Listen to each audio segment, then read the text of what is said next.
Hello everyone, I am Sweety Kumari और आज हम एक बहुत ही ब्यूटीफुल स्टोरी पढ़ने जा रहे हैं जिस स्टोरी का शीर्षक है द एम्परर एंड नाइटिंगेल।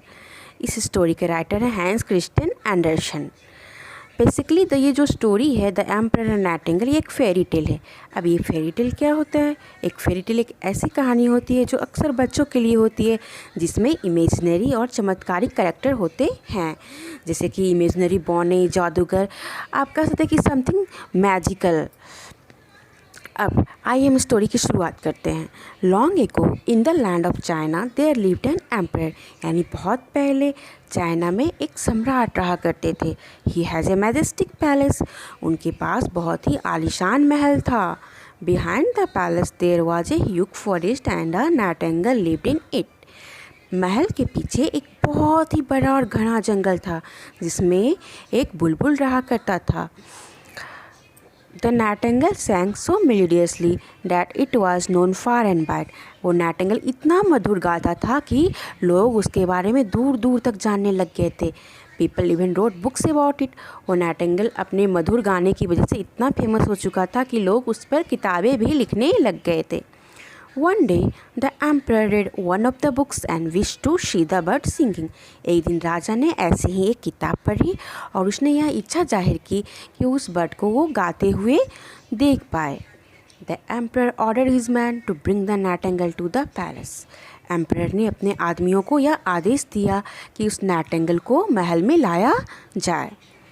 पर प्रॉब्लम ये था कि नाइटिंगेल को किसी ने भी देखा नहीं था सिवाय राजा के जो रसोई घर में जो काम करती थी उस लड़की के अलावा।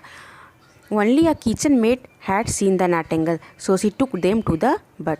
तो राजा के रसोई घर में जो लड़की काम करती थी उसने नाइटिंगेल को देखा था, इसलिए वो राजा के आदमियों को अपने साथ नाइटिंगेल के पास लेके गई।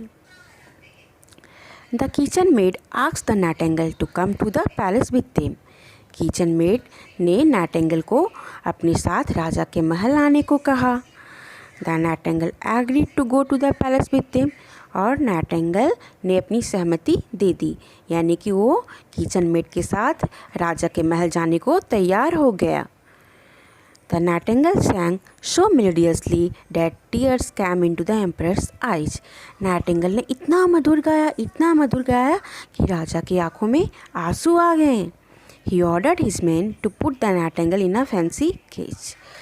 राजा ने अपने आदमियों को यह आदेश दिया कि नाइटिंगेल को एक बहुत ही सुसज्जित सजा हुआ पिंजरे में रखा जाए। Some days later, a messenger brought a present from the king of Japan. कुछ दिनों के बाद एक दूत, हम बोल सकते हैं संदेशवाहक भी, जिसने किंग ऑफ चाइना के लिए यानी चाइना के सम्राट के लिए किंग ऑफ जापान के द्वारा, जापान के राजा के द्वारा एक गिफ्ट लाया। It was a beautiful toy Nightingale made of gold and covered with jewels. वो क्या था? एक बहुत ही खूबसूरत सा टॉय नाइटिंगेल जो कि सोने का बना हुआ था और ज्वेलरी से कवर किया हुआ था। The emperor owned up the toy bird and it sang the same song again and again. राजा जब भी उस टॉय बर्ड को बजाता तो वो टॉय बर्ड हमेशा एक ही गाना गाती थी। Every night the emperor listen to the toy bird song. The real nightingale felt unhappy and flew back to the forest. हर एक रात को राजा उस टॉय बर्ड की गाने को सुनता था, तो इस बात से रियल नाइटिंगेल को बहुत बुरा लगा।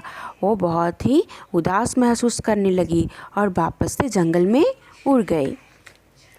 One day the toy bird broke and no one in the kingdom could repair it.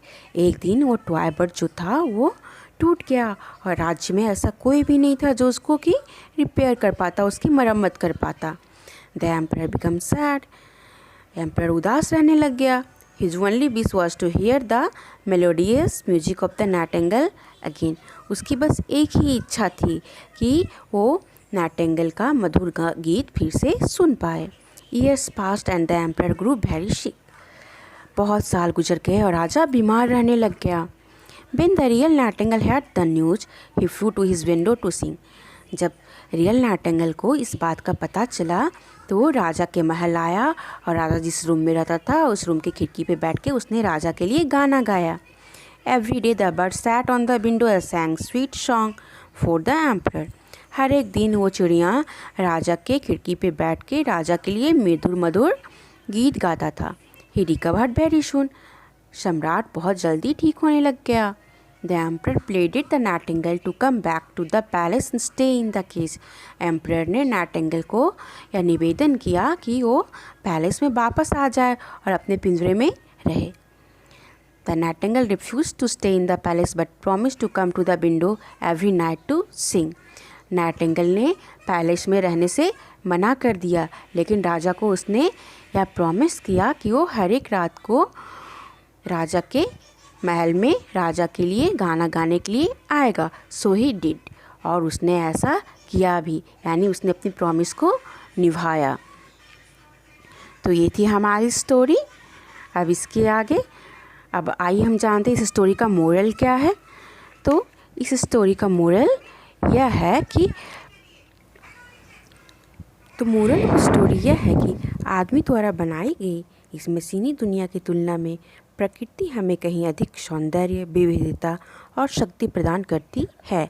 जैसा कि हम इस स्टोरी में देख रहे हैं कि आदमी द्वारा बनाया गया वो टॉय नाइटिंगेल खराब हो गया था, लेकिन नेचर के द्वारा बनाया गया रियल नाइटिंगेल ने राजा की अंत में मदद की और उसे रिकवर करने में हेल्प किया। इसलिए हमें हमेशा नेचर का केयर करना चाहिए तथा उसकी रिस्पेक्ट करनी चाहिए। Thank you.